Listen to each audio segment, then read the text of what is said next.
తాకట్టులో ఉన్న బంగారాన్ని విడిపించి ఆ రోజు ఆన్లైన్ రేటుకే మేము కొంటాం. Sharma gold company.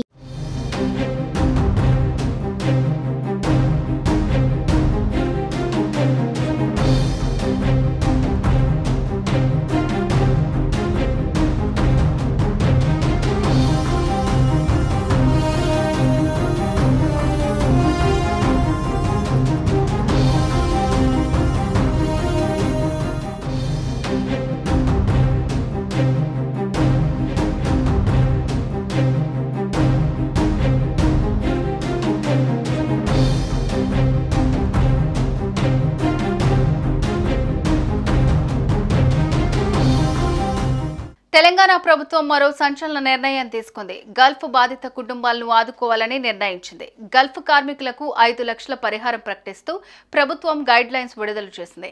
గల్ఫ్కి వెళ్లి చనిపోయిన కార్మికుడికి 5 లక్షల పరిహారం ఇవ్వాలని రేవంత్ సర్కార్ నిర్ణయించింది. అర్హుల ఎంపిక కోసం విధి విధానాలను ప్రభుత్వం ఖరారు చేసింది. గల్ఫ్ బాధిత కుటుంబాలు కలెక్టర్లకు దరఖాస్తు చేసుకోవాలని ప్రభుత్వం గైడ్ లైన్స్ లో ప్రకటించింది.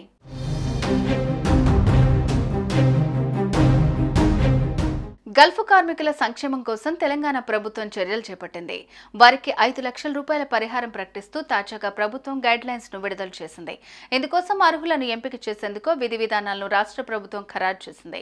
సదరు గల్ఫ్ బాధిత కుటుంబాలు జిల్లా కలెక్టర్లకు దరఖాస్తు చేసుకోవాలని విడుదల చేసిన గైడ్ లైన్స్ లో ప్రభుత్వం స్పష్టం చేసింది. కార్మికుడి మృతి చెందిన 6 నెలల్లోపు దరఖాస్తు చేసుకునే వెసులుబాటును కల్పించింది.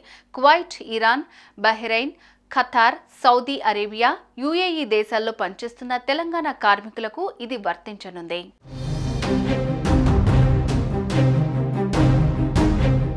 తెలంగాణ రాష్ట్రం దేశంలోనే మొదటిసారిగా గల్ఫ్ ప్రాంతాల్లో పనిచేస్తున్న వలస కార్మికుల సంక్షేమం కోసం ఈ విధమైన ఎక్స్గ్రేషియా ప్రకటించడం గమనార్హం.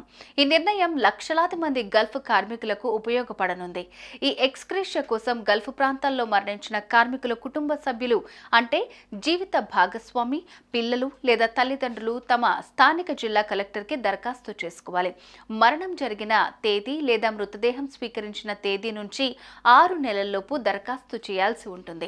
ఇక దరఖాస్తు చేసేటప్పుడు సమర్పించాల్సిన సర్టిఫికెట్ల లిస్ట్ను కూడా ప్రభుత్వం విడుదల చేసింది.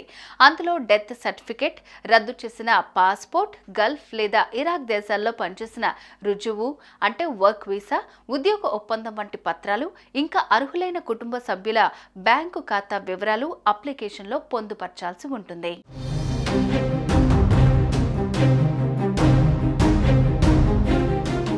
సుమన్ టీవీలో మీ పర్సనల్ అండ్ బిజినెస్ ప్రమోషన్స్ కోసం కింది నెంబర్కి కాంటాక్ట్ చేయండి.